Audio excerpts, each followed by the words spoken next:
All right, folks, good afternoon and welcome to Teaching the Writing of Poetry about Nature and Climate Emergency. I want to thank Real Artways for hosting us. I can't think of a better place for poets to be than in an old typewriter factory devoted to works of art with some beautiful images around the wall. I also want to give a special shout out again to Margaret Gibson for bringing us all together.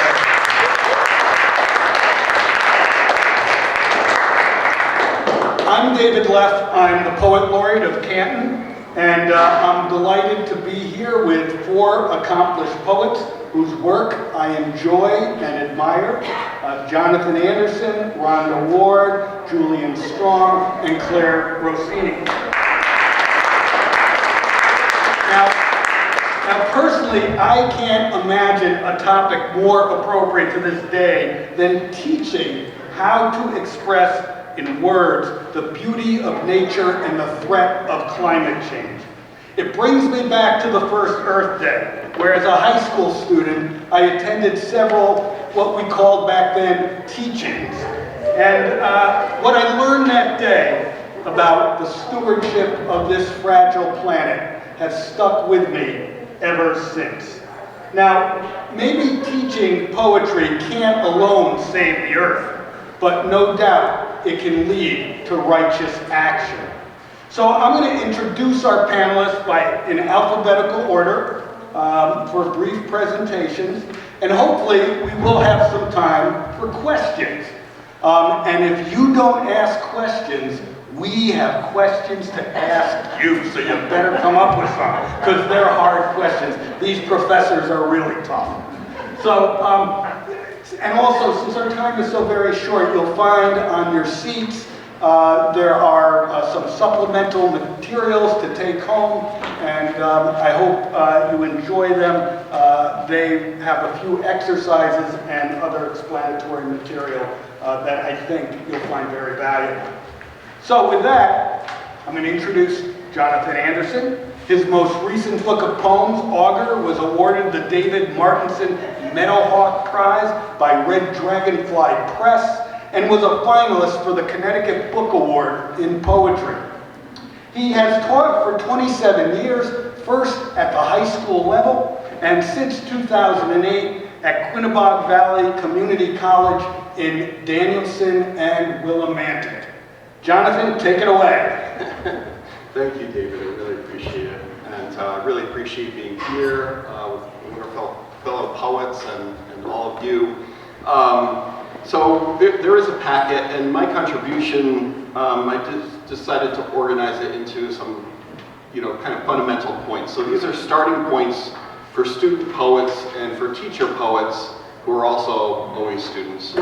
Point number 1 is to read and hear. So learning to write about nature poetry, climate emergency poetry, like any other art form, involves a conversation with others who have also been engaged in this. So reading and hearing other poets is really important. It's every creative writing class I've ever taught, and I've been teaching creative writing for most of the 27 years that I've been teaching. I always emphasize reading too, opening up students to what's out there. See what registers haven't been hit yet, or aren't hit often enough, and finding your voice in there and contributing. So read and hear. Point number 2 is to see.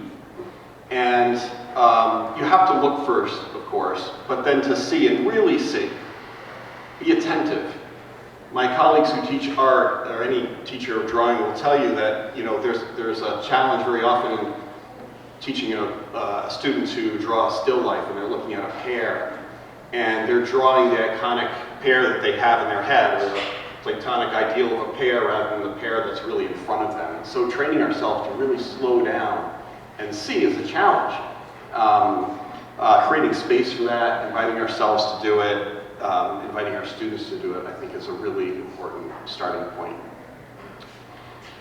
Seeing also involves more than that.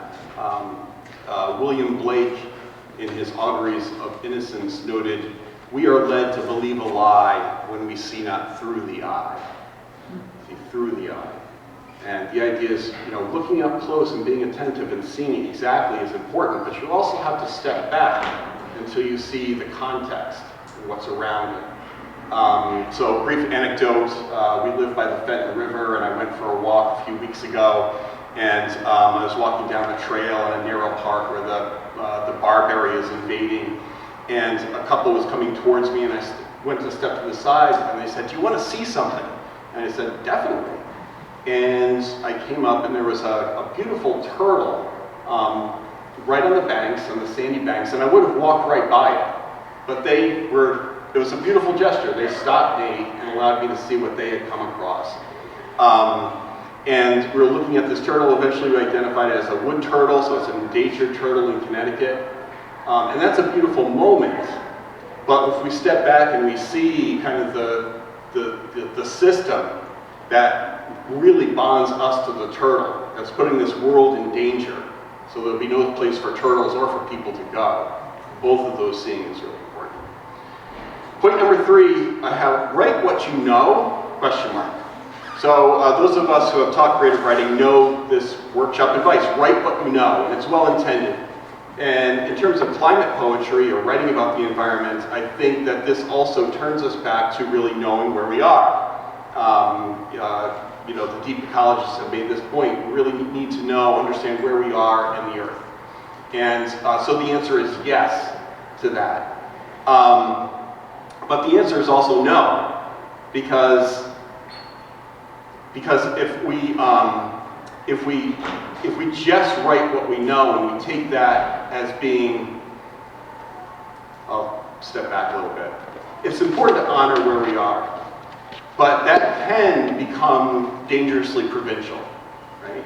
Because write what you know is good advice and it's well intended. Sometimes people use it as a put down. Why is it a put down? Well, you kind of just stick to what you know. It's sort of like don't quit your day job, which is another thing that poets are, I know we're aware of that advice too. So it's important to kind of go beyond. So write what you know becomes an imperative to know more and find out. Point number 4 is know nature. So Gary Snyder has a collection of poems in the 90s, and it's called Know Nature, N-O, nature, and of course the pun on know nature. But what he points out is that the greatest respect we can pay to nature is to not trap it, but to acknowledge that it eludes us and that our nature is also fluid, open, and conditional, and seeing ourselves as a part of that.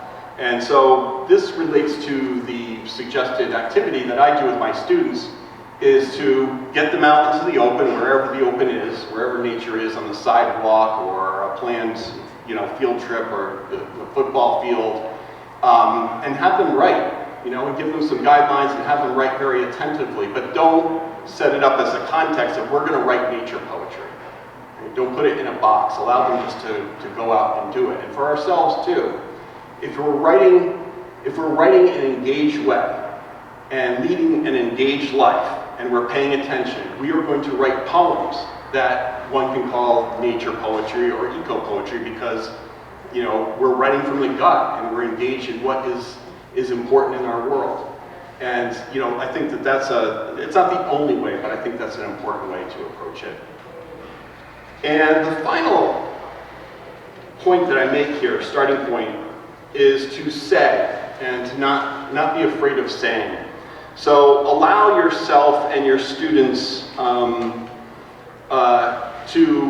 to write overtly political, unabashedly political, explicit, with direct statements in their poetry. And it's something that we shy away from sometimes. But if we think of what's at stake here, if we think of climate emergency poetry, and poetry about the world is at stake. And so in our art, I think we want to open up as widely as possible in the world. The work ahead of us is going to involve all kinds of human impulses, emotional moments.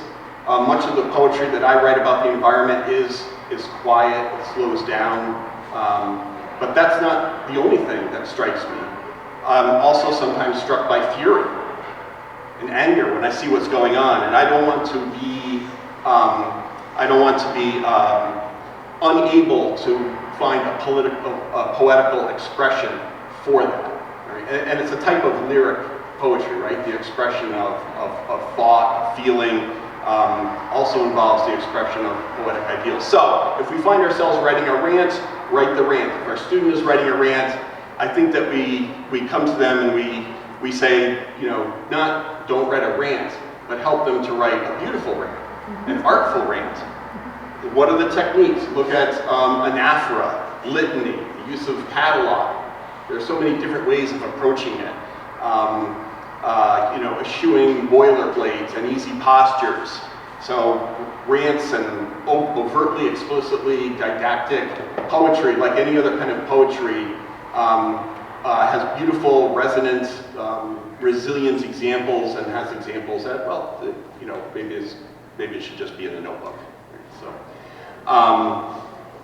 those are my basic principles, and I'll stop there. Maybe we can get the conversation. Thank you, John. Thank you. Principles we can believe in.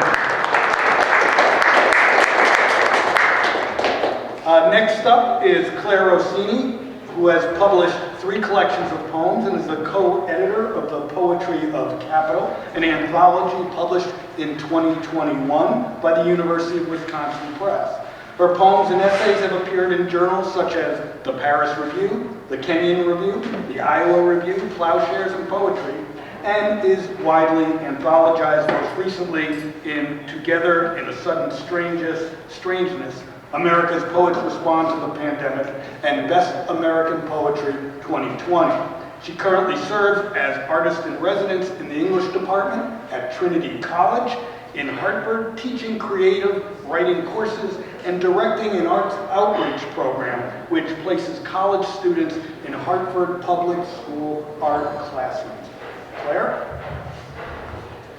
Thank you, David, and thanks to you all for being here, to Margaret for bringing us together, David for being such a terrific, we had a couple of great, or at least one great Zoom gathering as we prepped for this, and David was a very calming and kept us focused on the big picture, so thank you for your organizing.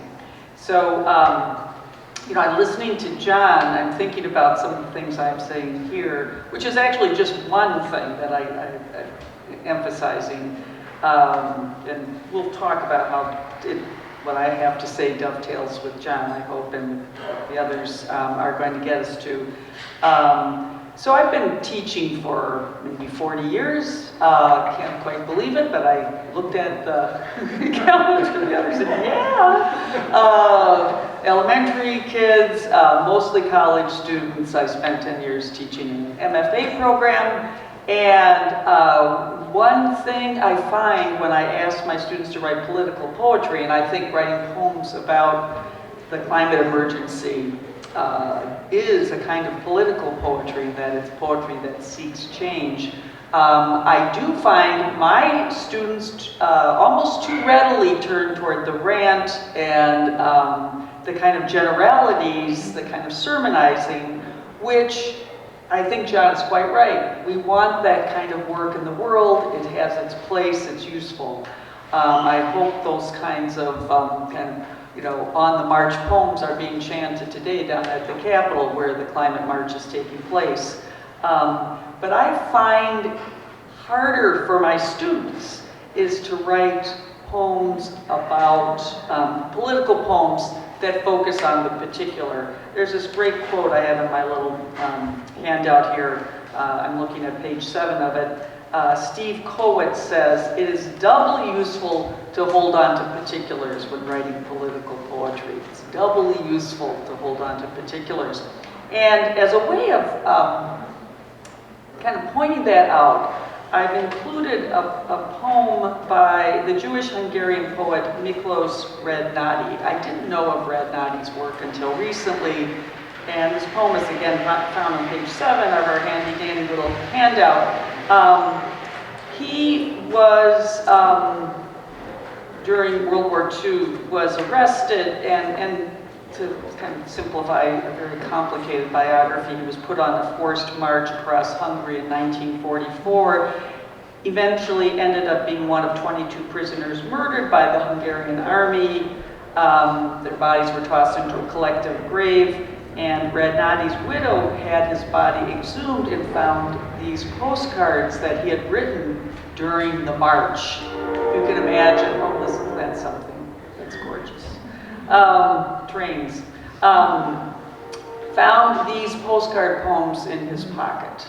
And they were poems he wrote while on this forced march, surely knowing that they were being marched to their deaths. The Nazi army was invading at the time. So I'm just going to read Radnati's poem. It starts on page 7 of our handout, continues on page 8.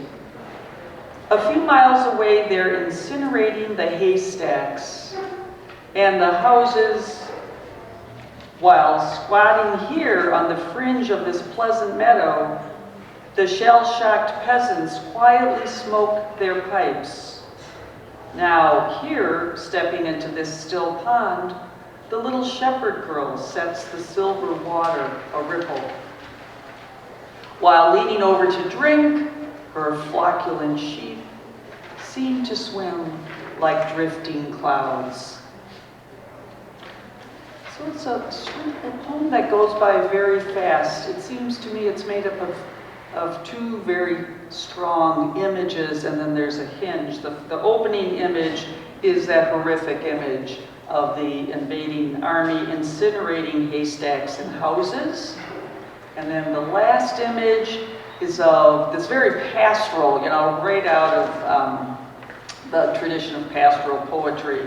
The little shepherd girl stepping into the pond where her flatulent, word I didn't know until recently, means woolly. Her sheep are leading over to drink, right? And their images float in the water like the clouds.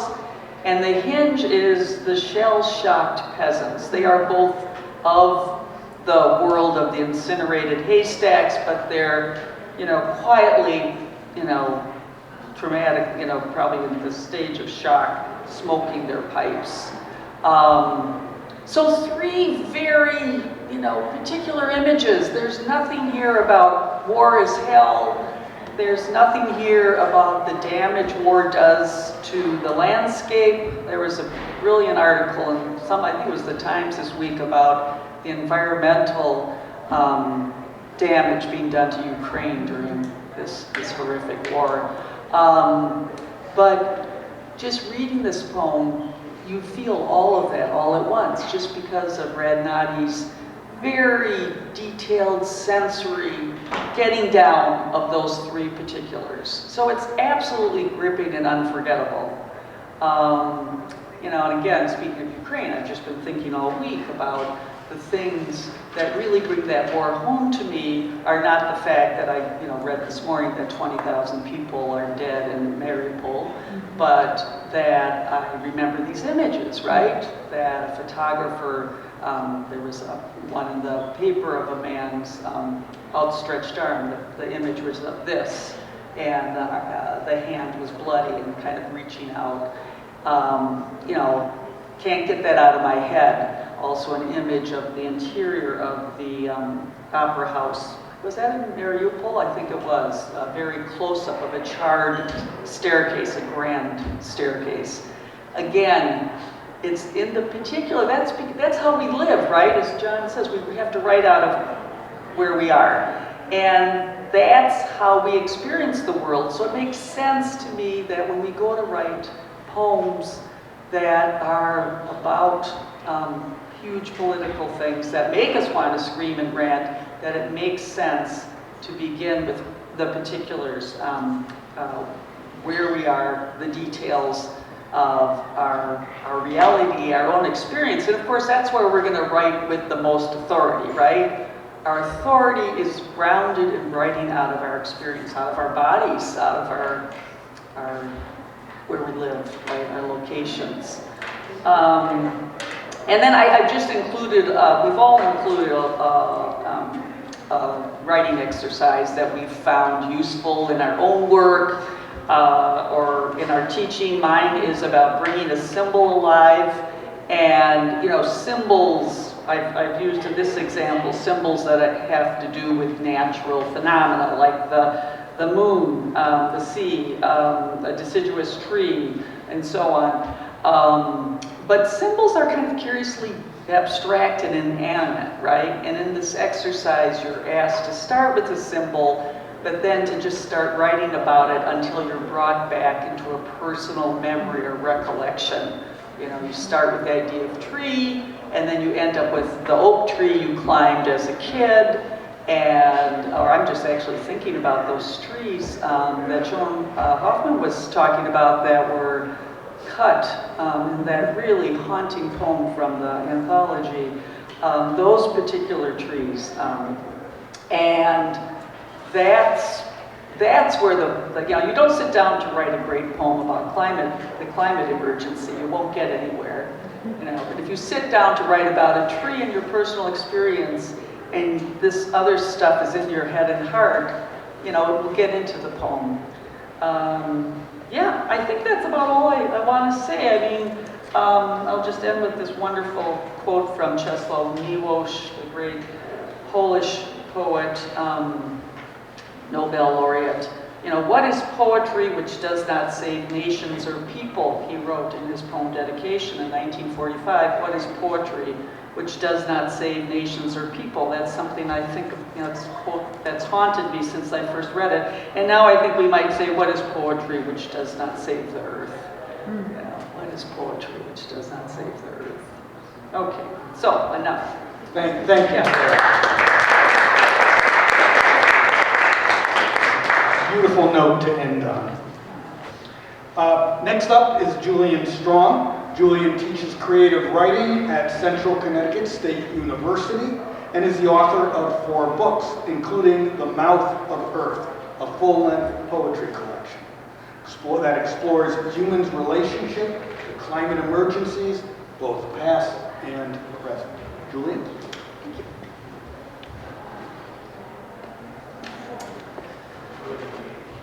I want to start with a question, which is certainly on my mind and perhaps on many of yours. In these times, how do we teach poetry about nature and climate emergency in a way that leaves our students engaged and empowered rather than overwhelmed and despairing? And although this is a panel specifically about poetry, I think that what I'm going to say applies to all climate-focused literature.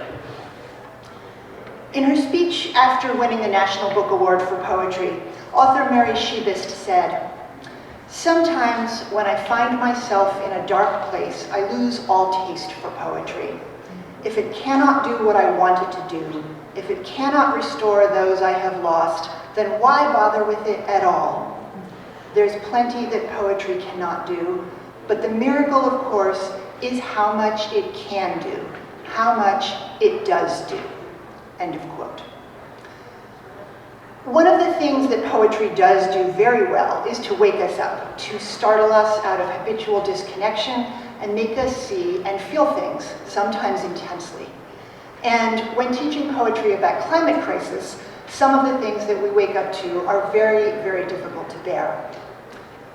For several years, I taught a course called Nature, Culture, and Crisis, a college course, in which we read literature, including poetry, engaging with this topic, and then wrote in response. And it became apparent that it was not enough to wake students up, because they would wake up, they would feel horrified, angry, grief-stricken, and then the tendency to want to just check out and go back into denial or fall into despair was very, very strong. So it was necessary to develop a set of classroom practices in which what I want to call sustainable awareness, sustainable connection to the topic could happen. A connection that would be nourishing and empowering rather than just glossing over the reality of the circumstances. And some of these practices were directly related to reading and writing, and some were not. So the reading and writing ones were briefly teaching and writing work that celebrates as well as mourns was very important. And another key practice around writing was to remind students habitually that creating And the act of creativity is our birthright as humans and is a bulwark against the uncertainty and the anxiety that we hold around the future. Having a creative practice that you can go to is an incredibly sustaining thing, and to encourage them to develop that. But I want to talk a little bit more about the practices that actually ended up taking us out of the classroom, which were, I think, the most vital to creating this kind of sustainable awareness. So the first one was, as a class, to develop a practice of deriving sustenance directly from nature. And to explain how we did that, I need to define nature as we used it in the course. And when we hear the word nature, it's easy to think that what's meant is somewhere greener, somewhere cleaner, somewhere definitely quieter than where we are right now. But to label nature as a kind of pastoral over there, and not nature as the more urban environments in which much of our lives are connected, it creates some problems. Making a distinction between what is and what isn't nature obscures the reality, first of all, that in this era of the Anthropocene, there is no part of the planet that is not affected by industrialized humans. So nature is not only a beautiful trail in a national park, nature's the air that we're breathing right now. It's the weeds breaking through the asphalt out there, it's the pigeons that coo outside your apartment and wake you up. The air that we're breathing here and the air in the rainforest in Brazil, it is all the same biosphere.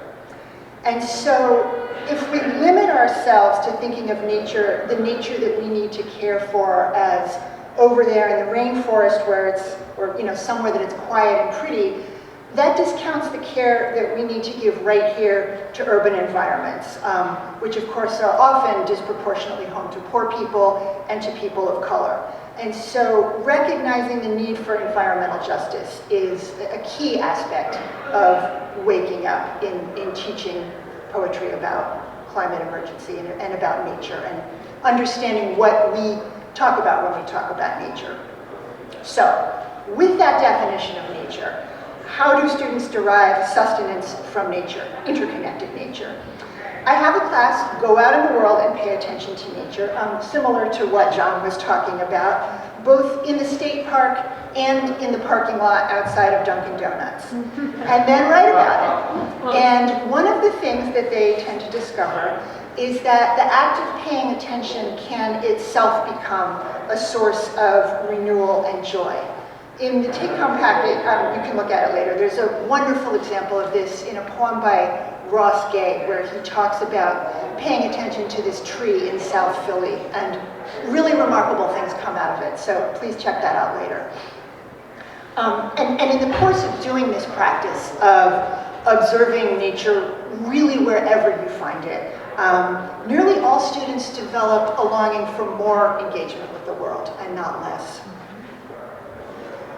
And the number two, take it outside the classroom practice to help students maintain sustainable awareness, is to offer them opportunities to extend their work and the energy that they've generated beyond the classroom.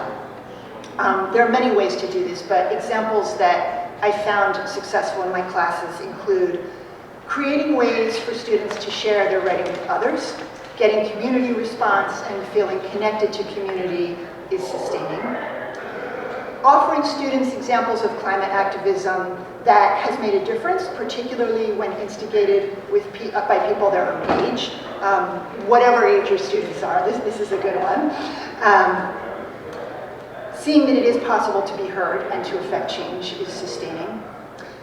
Creating assignments that involve intergenerational connections. So for example, interviewing their parents and grandparents to better understand how our relationship to nature is shaped by our history and our culture, and that relationship can and does change. And of course, understanding oneself as part of a larger generational tradition is sustaining. And finally, providing opportunities for community projects.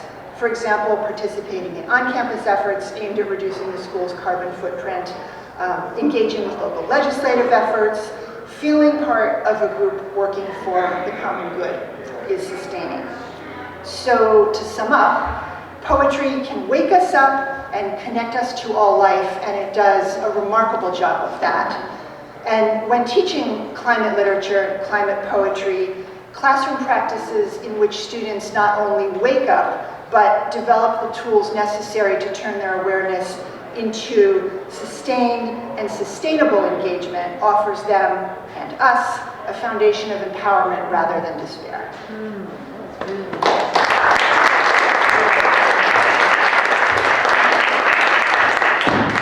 Thank you very much for bringing us to environmental justice and the fact that nature is all around us. You don't have to go to a park to find it. Next up is Rhonda M. Ward. She served as the inaugural Poet Laureate for the City of New London from 2017 to 2021. Her poems have appeared most recently in Poetry, Waking Up to the Earth, Connecticut Poets Respond to the Global Climate Crisis, Margaret's Anthology. Also, Connecticut River Review, Connecticut Woodlands, and online at the Academy of American Poets Poem a Day Project. She's organized poetry events in southeastern Connecticut for nearly 20 years. She co-hosts the annual Langston Hughes Community Poetry Reading at the Mystic Museum of Art, celebrating 14 years in 2023.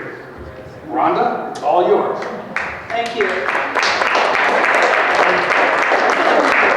Thank you. So the one thing that you didn't hear about me is that I teach. I don't. But I do engage young people and lay people in the practice of writing creatively. One of the most important things that I, as a working with non-writers, feel is really, really important is query. What? Many people don't see themselves as nature poets, and yet we find ourselves in a time where if we don't wake up to the climate crisis, we will find ourselves buried in it, right? And so query and personal experience for me play hand in hand anytime I'm engaging with youth and lay writers. For example, I may start research before I start a workshop. I want to come into that workshop with information for the people who choose to attend. Now, I mostly work with urban people, and therefore we have this lack of all the trees and all of the brooks, and you may smell the refuse. Someone spoke about driving up 91 in Hartford. I used to live in Hartford. I lived in West Hartford as well, and so I would go and collect information that is relative to the people where they find themselves, right? If you bring that to a personal level, I find that the lay people that I work with become much more engaged. And so I would bring, poems that are relative to me, but mostly I want to have discussions. I want to talk about what is going on around us, not just whether or not, this tree isn't producing leaves this year, but maybe why. And also maybe, what is it that brings you into the personal space of nature? In urban communities, I don't know that there is that kind of response to nature because you don't see it that much. So when we were talking about parking lots, and someone in the reading mentioned they paved Paradise and put up a parking lot. When you live in an urban area, you're filled with parking lots. So where do you find nature there, right? Well, you might have to drive a bit to get to some trees, you know, or you might live in, you know, an area where you might have some grass, but a patch in there. The poem that I have in Waking Up to the Earth really does its best to address the lack of green spaces in urban areas. The poem says, I ain't got no garden. All I got is this stretch of dirt in my shortcut. A few weeds peeking up in cross-eyed patches looking like they want to be cabbage or greens. Ain't no mountains in the ghetto. I do have a purple dress, though, that I look majestic in, if I do say so myself. Rolling plains and fields, forget it. Only things rolling around here is them pieces of candy wrapping and cigarette butts moving along on the wind of the wind on their way to the gutter. But beauty ain't lost on Ghetto Hook. We got us a foreign language we speak in English. We got hair, natural, fried, and curly. We got soul food and double Dutch. And purple. We got purple. I think it's important to remind, especially non-writers, of what we do have, especially urban, people that live in urban centers, of what we do have. If you don't have the beauty of a flowering garden, what is it, you know, that you can relate to? I also find it fascinating that in the act of writing poetry, the act of thinking about poetry, sometimes we just find nature in that, you know? I have written about my father's death, and it was from a Bible verse about the mustard seed, right?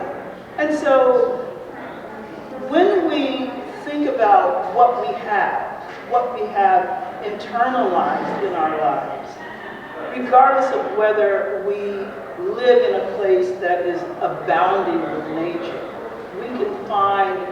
we can dig deep into what we have learned, you know.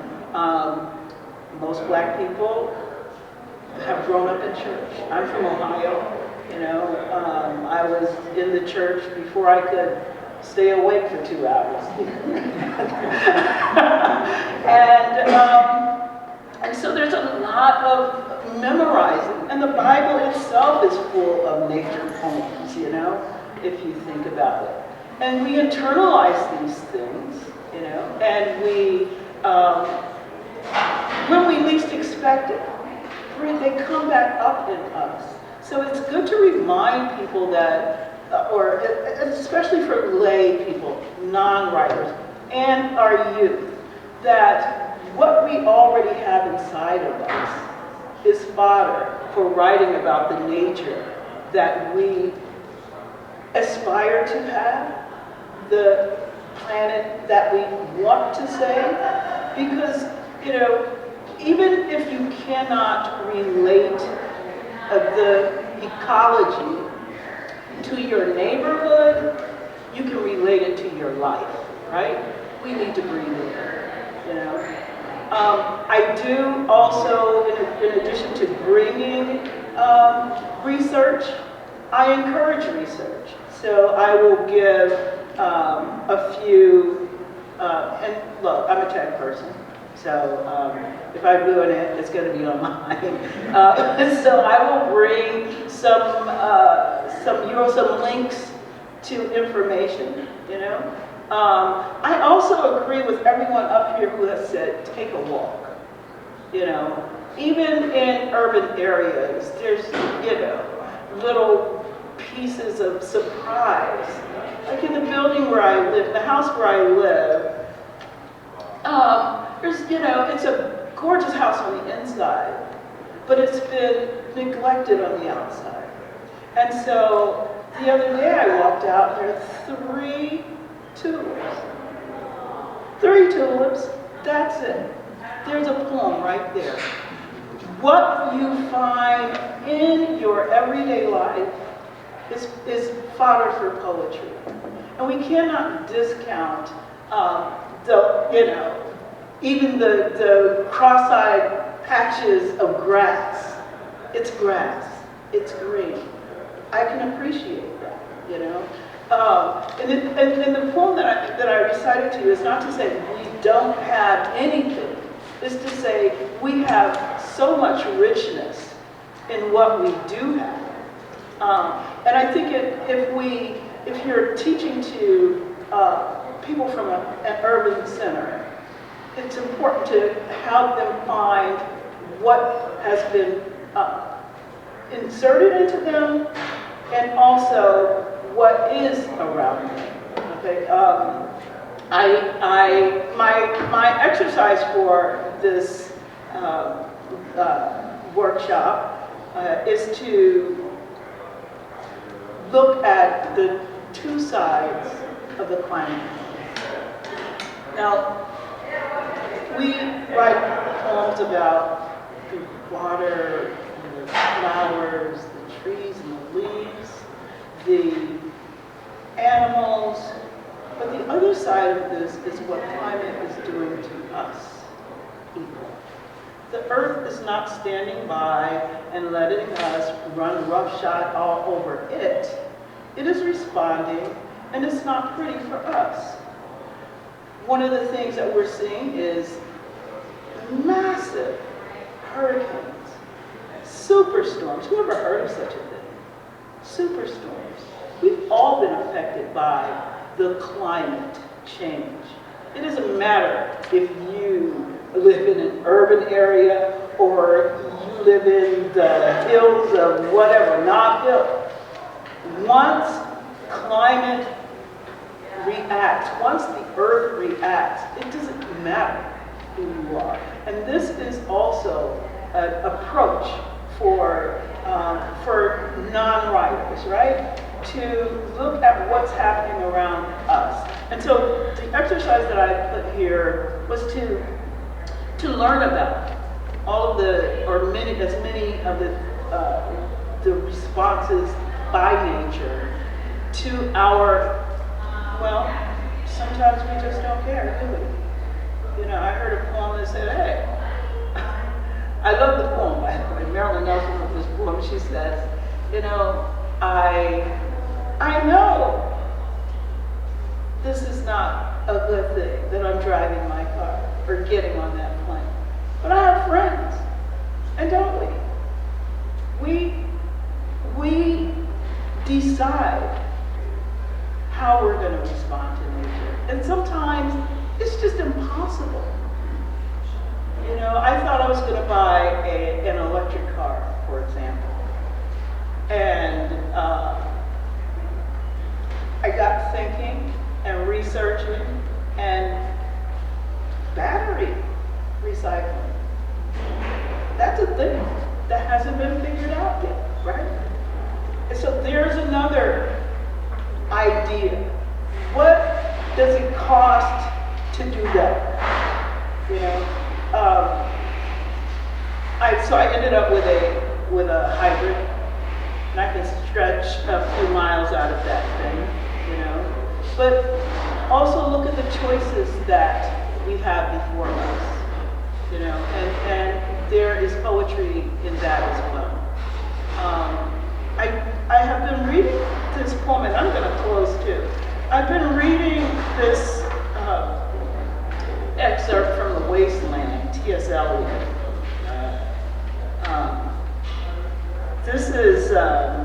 This poem just, I don't know, it gets me. It's also about water. It is from, excerpted from What the Thunder Said. Here is no water, but only rock.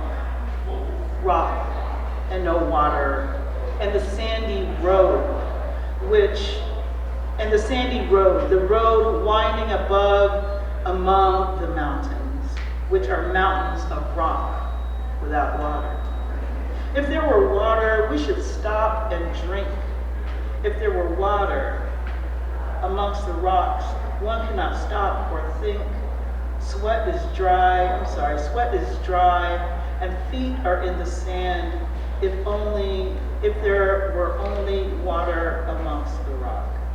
Dead mountain mouth of carious teeth that cannot spit. Here, one can neither stand nor lie nor sit. Here, one can neither, here one can neither stand or lie nor sit. There is not even silence in the mountain, but dry, sterile thunder without rain. There is not even solitude in the mountains, but red sullen faces sneer and snarl. From doors of mud-cracked houses, if there were water and no rock, if there were rock and also water, and water, a spring, a pool among the rock. If there were the sound of water only, not the cicada and dry grass singing, but sound of water over rock, where the hermit thrush sings in the pine trees. Drip, drop, drip, drop, drop, drop, but there is no water. T.S. Eliot foresaw the future in these words. Our students,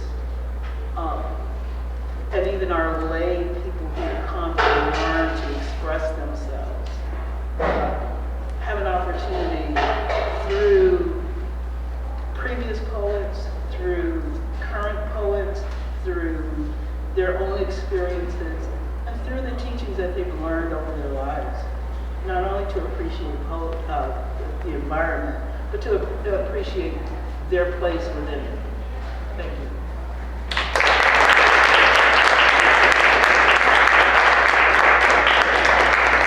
Thank you, Rhonda, for helping us dig deeper right where we live. Really appreciate that. I wish that when I was younger, I had teachers as good as these four people with such wisdom. I'd be a much better poet today. I have some catching up to do. But what strikes me, a common element in what they said, I recall, I'll paraphrase it, something that Henry David Thoreau said. He said, what's important is not what you look at, but what you see. And I think that's really the key, is to learn how to see. Just because you have the power of sight doesn't mean you really see things. Our time grows short, as the Ghost of Christmas Past once said. But maybe we can have time for one question. So does anyone have a question? Come on, I know there's a question out there. There's no question. I'm going to ask a question, and then you'll have to answer. That's worse. Okay. All right. I'm going to throw out a question, and please try to react to it. We'll just do one. This is it. Can poets convince a skeptical world that the earth and our very existence depends on us believing what our eyes see every day? Again, getting back to vision, and I don't mean vision just with the eyes, but with all the senses. What do you think? Yes. All right. I like that. Now that's a succinct answer. There's only one answer that's more succinct. It's got two letters. I wouldn't like that. So that's the right answer. Does anyone else have any thoughts about that? Margaret, you said it all. I have a thought to add to that. Eduardo Galeano talks about the accusation that poetry can't change the world. That's a arrogant claim of madness. But he points out that it's also madness to claim that it can't help in that. Right? So the claim is not that our poems on their own are going to change the trajectory of human history in this world. The claim is that we have an obligation to write poems and read poems and create art that is going to be part of this journey that we're all on together. And I also think that there is a benefit to preaching to the choir a little bit. You know, we do want to reach out to the skeptics and that, but we need help along the way. We need sustenance. We're a group of climate, but we all don't see exactly eye to eye and all those things. So we're always learning from each other and growing. So speaking to each other is okay too. Absolutely. All right, well, thank you for joining us. I'm going to send you off with a paraphrase of something Ralph Waldo Emerson once said, go forth, fasten words again to visible things. So go do it.